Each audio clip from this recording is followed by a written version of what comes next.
Will the 76ers be able to get to a total of 5 wins before December? I do not think they will. They have an interesting schedule coming up, and we are going to break it all down and see if there's a possibility this team can give fans some hope.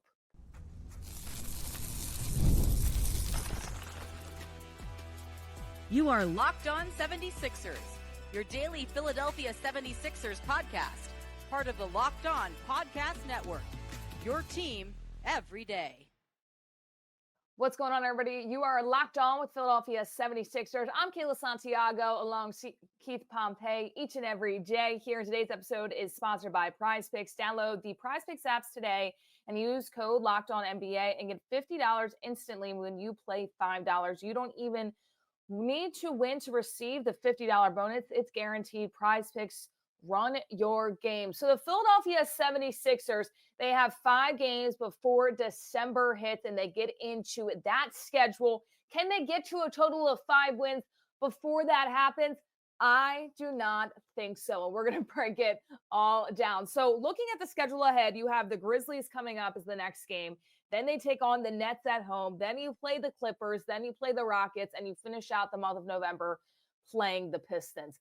I'm going to go on record here, Keith, and say the only game I think they come out on top is against the Pistons that rounds out the month. This team has struggled. It has not been fun to watch. And I just don't think they have enough with how the other teams and the Grizzlies, even the Nets, the Clippers, and the Rockets have been playing to start out the season. Yeah, I mean, it's going to be tough for him, right? I mean, the one thing that I will say is, and I'm kind of leaning towards what you are, like saying I don't see it.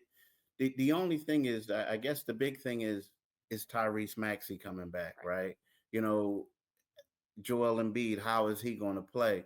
But there are 3 games that I think that could swing either way, and it's basically the Brooklyn Nets game, the Clippers game, and the Detroit Pistons, right? I think those games could swing any way. But based off what we saw recently, I really can't say that they'll win that. You know, I just can't. The problem is, like, and we're going to talk more about this game breaking down lately. In the second segment, is when you talk about the Clippers, you talk about the Grizzlies, it's one of those things where this is kind of similar to what the Sixers did against the Miami Heat. The Sixers are in Memphis. They spent the night in Memphis last night. They flew there, was in Memphis, while the Grizzlies were playing the Denver Nuggets. The Grizzlies were undermanned. They didn't have Zach Edey. They didn't have Ja Morant playing in those games, right? But at the same time, it's like when you think that this should set the Sixers up, we look at what happened with the Miami Heat. So I really don't have confidence in this team to say that they will go out there and win it. But again, you need to see what Tyrese Maxey is going to do. Maybe he may come out and explode. But if I'm the 76ers, I don't know if I'm going to have Tyrese Maxey playing tonight. Maybe going up against Brooklyn, yes, if he passes the test. But aside from that, I'm with you. It's just tough. I mean, this team just played so poorly and they have no life. They look old. They look tired. It's hard to say that they're going to get the 5 wins. I look at this as well. And when Tyrese Maxey comes back, you think things will click a little bit more. The offense will be able to flow a little bit better. He brings another dynamic offense to his game, driving to the cup or being able to score from beyond the perimeter.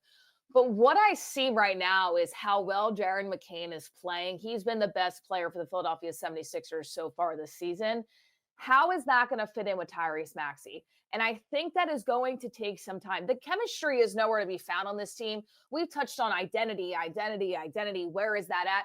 Well, I don't know, because Joel Embiid goes on and says, oh, we had a team meeting yesterday for an hour in the locker room. Like he doesn't know what anybody's talking about. Clearly he does, and it might have just been a smart answer. But this team has no identity. This team has no chemistry right now on the court. And Tyrese Maxey coming back when the Sixers need it, they absolutely do, yes. But it is going to take some time to figure out, okay, well, McCain has been going off, but now you have Tyrese Maxey, Paul George, and Joel Embiid. So how much is he really getting the ball? Are you going to keep giving it to him because he's been hot so far to start the season and nobody else can get it going? I think Tyrese's return raises a lot of questions, not just because of Maxey, but also how is that going to fit in with McCain? Will McCain come off the bench? Will he be in the starting lineup? Where does that depth go if he is in the starting lineup? So, yes, well, I think this team will turn it up a notch when Tyrese Maxey comes back, and maybe that is against the Nets. I do think there's going to be some messy play when he comes back just because of how well Jared McCain has been playing and them trying to figure that out once again with a new lineup on the floor. It's been a tough start trying to get these guys all play together. You're exactly right. And I think that has a lot to do with it too. Now, here's my question. As great as Jared McCain has been, he's been the most consistent Sixer like over the last 5 games, right? Maybe even longer. But, so, we know he has, heading into tonight's game, he has a stretch of 5 consecutive games with at least 20 points, right? That's a major feat. However, when you look at this team, in order for the 76ers to become successful, Joel Embiid has to do more. Paul George has to do more. We all know that Tyrese Maxey is going to look for his shot. And the thing is, you say to yourself, especially in these games, do I want to waste Jared McCain's talent knowing that I'm not going to get him the ball as much as possible being in this starting lineup? Or do I want to bring him off the bench and say, okay, Kelly Oubre, we look at your athleticism as a taller 2 guard. He's 6'7". McCain is listed as 6'2". He's more like 6 foot, right? Maybe 6'1", maybe, right? So you say to yourself, do I want Kelly, who's more athletic, can get lobs and do other things, and he's a better defender? Do I rather have him and then use Jared coming off the bench? So, I mean, to me right now, yes, he is the guy, but you're paying Joel to be the guy. You're paying Paul George to be the guy. Maxey. Jared may have to come off the bench and be that 6 man for him and give some life on the bench that's really been struggling. So, yeah, I'm with you with that. But it is, to me, I just think that it's going to be hard for them right now based off of what we saw. Like you can't score points overnight. Like they failed Yeah, to right. score 90 points in consecutive games. Twice. And Oh. now they're going up against teams who have bigger lineups, right? Joel does look like a shell of himself. It's just going to be hard right now. It's really going to be hard. It's such a tough situation when you look at this team because it's crazy to think, going into this offseason, going into the situation of getting Paul George and having Joel Embiid and trying to come back healthy and Tyrese Maxey. I didn't think I'd be sitting here and saying, oh, yeah, well, the Philadelphia 76ers have 5 wins total before December. It's crazy that we're even having this conversation right now, but this team has continued to look horrible. And you want to look on the upside and say, well, yeah, Joel Embiid's been hurt. He's not as his tier top of conditioning. But at the same time, Joel has been in this league, and 50% of Joel, we have said this time and time again throughout the playoffs, whenever it may be, is better than no Joel. Last night, that didn't prove that. I mean, he was minus 22 on the floor last night. He didn't even get to the free throw line. Drummond was a plus 13. And it has been really tough for Joel Embiid to really figure out how he can make his impact on the floor. Will that come? Probably, but will it come in December when the 76ers are already digging themselves too much deep into a hole? We don't know at this point. It's going to be a really, really tough stretch here. And we touched on before this road trip going in saying this road trip is going to tell us who the 76ers might be. Now they have to prove it again, Keith, to figure out who they're going to be throughout this stretch before we get to the month of December. Yeah, I agree 100%. They're going to have to do it. And the unfortunate part about them is, and I get it, like, they look bad. They're a horrible team right now. But the unfortunate thing is they don't have an identity, like you said. We don't know what they can do. We don't know what the ceiling is. We just know that the supporting cast just isn't good enough. It's not a championship type supporting cast. So it's tough right now. You're right. They're always going to have to prove themselves. And this reminds me of, the 2019 team, 2019-20 team, when Brett Brown kept saying, we'll figure out what this team is like after Christmas. And then by that point, it was too late. That's the year that they had, the season was cut short because of COVID. They go into the bubble, and then they suffer the first round exit sweep. There is to the Boston Celtics, and Brett Brown was fired right after the game or the next day. So it's one of those things where this season, not to say that is going to the same thing's going to happen to the Sixers in regards to Nick Nurse getting fired. I don't see that, but it's just like it where everybody keeps pushing stuff back, saying wait till these guys get on the floor together, and next thing you know, you're running out of wins, you're running out of opportunities to get victories. Yeah, and how much can you really push it back? Not only are you not winning games, but you are really losing games. You're not even close in games. You're not even scoring 90 points in the last two contests. I mean, this is not the NBA from 5, 6, 7, 10 years ago. This is the NBA where it's a really big scoring league now, and they are not scoring the basketball. Putting the ball through the hoop seems like something the 76ers just cannot do at this point of the season. So, we're going to break down, really go into the matchups coming up that the 76ers might be able to have a chance to win, or if they will not. They are going to be taking on the Memphis Grizzlies. This is a game I do not think that they can win. It's going to take a lot for them to do so if they plan out on coming out on top, and we're going to touch on that on the other side. Hey, NFL fans, you can start the season with a big return to FanDuel, America's #1 sportsbook. So when you get in a hunch in the middle of the game, you can check out the latest stats, view live play-by-play, and so much more on the same page where you place your bets. You'll get started with $200 in bonus bets guaranteed. When you place your first $5 bet, that's at FanDuel.com. Visit FanDuel.com. And speaking of football, the Philadelphia Eagles right now, favorites over the Rams for Sunday night action. That's going to be a really fun, a really competitive game. And if you agree with FanDuel right now, the Eagles are favored at -3. Make sure you head over to FanDuel.com. You can place your bets today. Once again, these bets can change within the hour. The odds can change within the hour throughout the day before Sunday. So if you believe that the Philadelphia Eagles are going to win by that -3 margin, make sure you head over to FanDuel today. Right now, it's America's #1 sportsbook. Be sure to visit FanDuel.com today to place all of your bets. There is no better place to do so than FanDuel.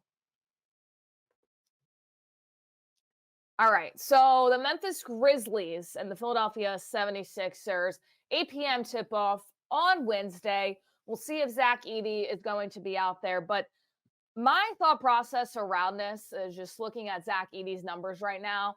There's no way that the 76ers win this game. I know that a lot of people said, well, Zach Edey has a lot of defense to work on. So did Jared McCain. And he's been one of the best rookies right now in the league early on in the season. So Edey averaging just over 11 points per game, 6.9 rebounds, 61% from the field. And the way Joel Embiid has been playing, it's proved nothing to me that he can defend a 7-footer. So it's been really tough from this standpoint. They haven't shot well from beyond the arc, though, just 34%. And they're 48 from the field as well. But this Memphis team, if they're able to have everybody with the squad, this is a game that the Philadelphia 76ers, to me, cannot come out with a victory. Yeah, and that's the key, right? If they're able to have everybody. The thing is, like, we know Zach Edey missed, last night's game against the Denver Nuggets. What was it? The NBA Cup game. Right. So he was out. Ja Morant was out. And, so those are two things that we have to see. Now, the thing that gets me is, when they played the other game, when they played Denver earlier, they decided to go with a smaller lineup, right? They felt like that the smaller lineup would help them out, which to me was surprising. What they did is they took and started a 6'7" center, right? The guy Brandon Clark, he's 6'7" and 3/4. But then they had a 6'11" power forward, a 6'11" small forward, right? So that kind of like surprised me a little bit. But at the same time, they were able to beat the Denver Nuggets with that. I'm wondering if Edey can't play, are the 76ers going to do the same thing? Are they going to have Brandon Clark there, or like a muscular 6'7" guy well put together to try to, frustrate Embiid a little bit? Now, but with that being said, they do have some height coming off the bench. They have Jay Huff, a 7'1" center. This is the guy that was just hitting threes left and right against the Sixers. He was running the floor, getting lob dunks against them. He just dominated them big time. So to me, I just want to see what the lineup is like. But you're right. Ja Morant, I don't expect him to play. But if Marcus Smart can play, I think that he's going to give them a pretty good lift. I really do. If Marcus Smart is able to play, I think he's going to give the Grizzlies a lift.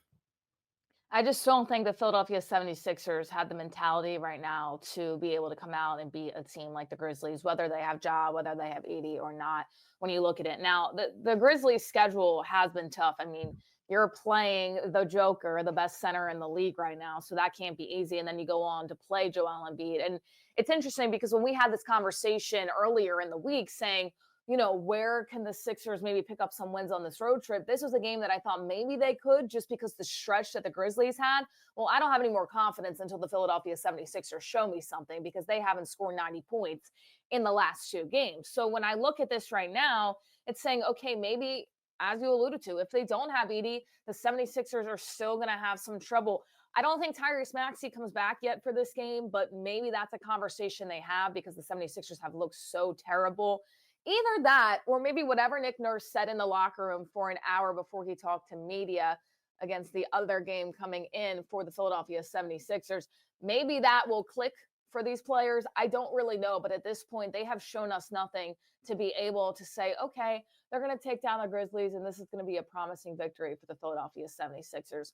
The team hasn't clicked. Joel hasn't looked good. Paul George has looked okay in some circumstances, and then he just goes away from the ball, and he's nowhere to be found. These lineups are interchangeable. Jared McCain is the only consistent thing, and, we're kind of sounding like a broken record at this point, saying we don't have the confidence in this team, but how can you when they've looked so bad? They don't look like they want to be out there. I need some heart. And I can't believe I'm saying this about professional athletes. I need some heart out there on the court. Where is that Philadelphia blue-collar heart mentality out there? Because it is not being shown. Nobody looks like they care. They're going out there. They're slouching. They're being miserable. I need to see some of that going in this Grizzlies matchup, win or lose, because nothing has been good for this team. And we've talked about it just a moment ago, too. It's not only them losing games. I would feel better about this team if they lost games and they were close and they were fighting till the end, if the games are going to OT, if you really saw them going out there, then you could maybe say, okay, it's going to take some time for this team to win some games. Now, I mean, they're not even scoring 90 points, so you can't even make that argument with the Philadelphia 76ers. Yeah, that's true. That's true. And look, the one thing, not even scoring 90 points, but the good thing is that hopefully, it's good that Tyrese Maxey, he's coming back, because now we're getting word that part of the reason that they had that long meeting is because Maxey called out Joel Embiid, right? He talked to him about, he's saying, look, he's trying to hold him accountable about Embiid showing up late for meetings and everything like that, and how it's impacting the young players, how it's impacting the coaches, is impacting the team.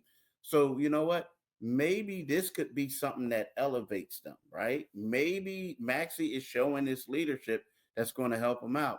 Now, what they're saying is that Maxey loves him, right? That's his guy. But who knows? Maybe this could be the kick that Joel Embiid needs to get him out of his way and maybe help the Sixers out. So that's something that we'll figure out. We'll find out.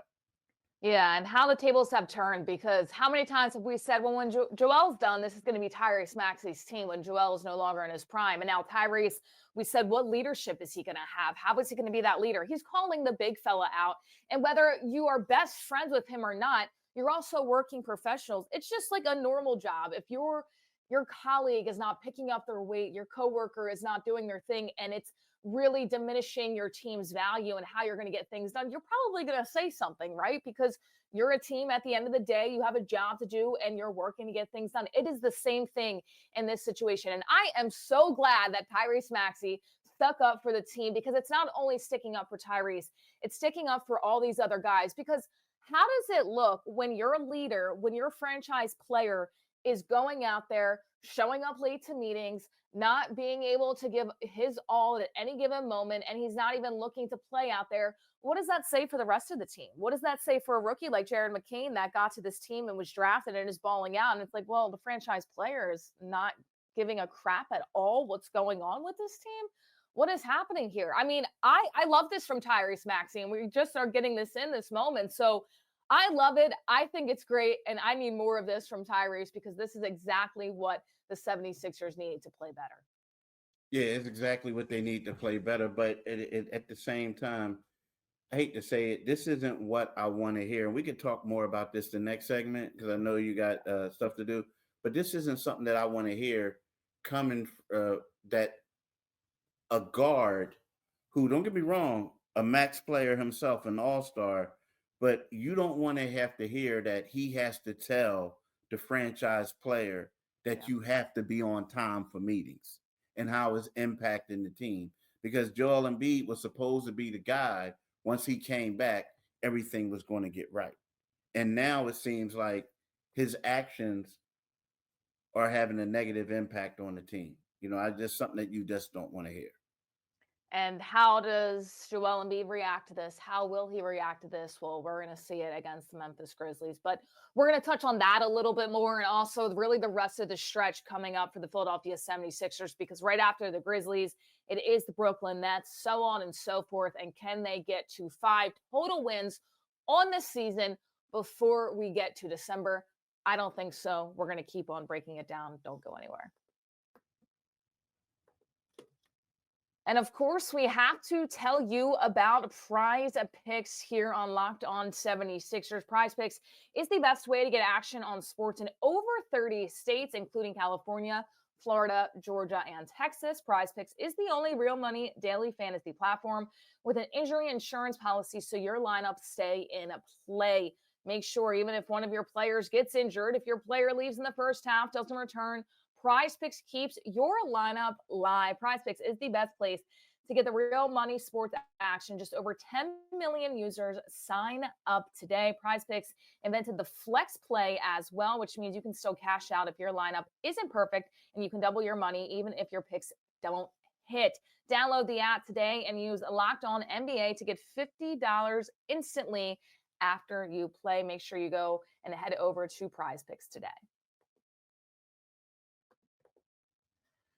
So the next game is the game we're kind of looking at for Tyrese Maxey to come back and make his impact with the Philadelphia 76ers. Once again, dropping that Tyrese Maxey, the reason why there was an hour hold in the locker room and Nick Nurse didn't talk to media after the last game was now being revealed that Tyrese Maxey was confronting Joel Embiid, saying that he is showing up late to meetings and that he kind of needs to show up, especially whether it's behind the scenes in those meetings, in those conversations, or on the court as well. So I guess when you look at that, you say, okay, maybe this team will kind of have a fire lit under them and play better. Or will Joel say, I'm not listening to that, I'm the franchise player?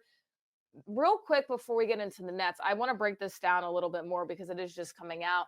When you look at it, to me, there's been situations where maybe Joel hasn't been open to criticism, right? Whether it was him and Ben Simmons having conversation or him and James Harden. That he was open to taking critiques from was Jimmy Butler when Jimmy Butler was with the Philadelphia 76ers. Do you see Joel Embiid kind of saying, oh, well, I'm not going to listen to that, I'm the guy, I'm the franchise player? Or because the relationship and the friendship that Tyrese Maxey had, do you think Joel Embiid respects that enough to be like, I really need to show up because now Tyrese is calling me out in front of the rest of my teammates? I think Joel has to listen to it because Tyrese is calling him out in front of his teammates. I feel like in the past, Joel was what? The man. Like, he could do no wrong. Joel was the type of guy, if a reporter wrote something about Joel, true or not, I mean, basically most of the time, I mean, it was true. Like, I ain't going to say true or not. It was true. Well, the fans would basically turn on the reporter and say, oh, that can't be true. That's my Joel. At this particular time, people are looking at Joel and they're saying, look at his effort. He's out of shape. He's not doing this. He can't move. He put the Olympics over the team. So people are jumping off the Joel Embiid bandwagon left and right about now. So the fact that Tyrese Maxey called him out, I think that if Joel doesn't do what he should do, it's going to have a negative effect on him. You know what I mean? Right now, the fact that Tyrese Maxey said what he said, he's like, a lot of people are going to praise him because of that. So, yeah, Joel can be like, nah, I'm not going to do it. But it's not going to go over well, and not in Philadelphia. Not in Philadelphia. Not after a game where you said, you brought up the stat yesterday, he didn't get to the foul line, right? Not after a game where he only had a couple of rebounds or whatever, right? So no, Joel Embiid is going to have to heed what the guy said. And the crazy part is, this isn't the first time that he had like a conversation with teammates. Before, it was like him and Ben Simmons. Guys are like, Yeah. yo, you guys got to get along. You guys have to play well together. Now this stuff comes out, and it's like, yeah, I think Joel needs to heed it, because right now, if you look at it, even the most loyal Joel Embiid supporters are, if you go on social media, they're kind of like, I'm done with this guy. He has to come out and play. So I think like this might be, I'm not going to say rock bottom, but it's kind of like, yo, you need to do what you got to do, big fella. What I will say is it will hit rock bottom if he doesn't take this criticism and actually do something with it and continues to do what he's doing. And year after year, everybody has made excuses for Joel. Well, it was Ben Simmons not showing up and missing the wide open dunk. Oh, it was James Harden only taking 2 shot attempts in elimination game. And I tended to agree with that, looking at the stats, looking at how Joel played, looking that he was injured. But when will you start putting the blame on Joel Embiid? Because when I will is if Joel does not turn it around right now after Tyrese Maxey, out of all people, goes in and calls him out. I don't love it, and I understand what you're saying from the perspective of saying you really need to call out your franchise guy and tell him to show up. We don't love that. We don't want to see that. But what I do love is that Tyrese Maxey is taking some initiative and saying, I don't care if I'm not the franchise player. I'm an integral part of this team. People are going to listen to me because people are as just annoyed with you as I am right now because you're not showing up and playing your part like the rest of us have to do and show up to work on time. It doesn't matter how much you're getting paid. And maybe this extension is going to Joel Embiid's head. Who knows at this point? Because if he does not turn this around after this conversation in the locker room with this news just dropping, it's going to be trouble in Philadelphia. It's going to be a lot of trouble in Philadelphia. And let me clarify. I'm not saying what Tyrese Maxey did was wrong. Right. What I'm saying is the optics of, if you're a franchise player, you're supposed to be the guy who holds everyone else accountable. The franchise player is always the guy who's the first person in the gym and typically the last one to leave. So it looks bad when you're a franchise guy and someone is calling you out for showing up late, right? So to me, believe me, I'm not knocking Tyrese Maxey. I give Tyrese Maxey major props for doing that. But it looks bad on Joel Embiid's behalf that you've been here since, your first season was 2016-17, but you were drafted in 2014. You've been here a long time. When it's all said and done, you're going to make over $500 million in NBA salary. But yet and still, you have to have somebody calling you out, telling you need to be on time. That's not a good look for Joel Embiid. And if Joel wants to be an NBA champion, unless all he cared about was the MVP and the money, right? Maybe that is all he cares about at this point. But maybe it's not. I don't think that's what Joel Embiid is looking for, considering every single year he says our goal is to get to an NBA Finals.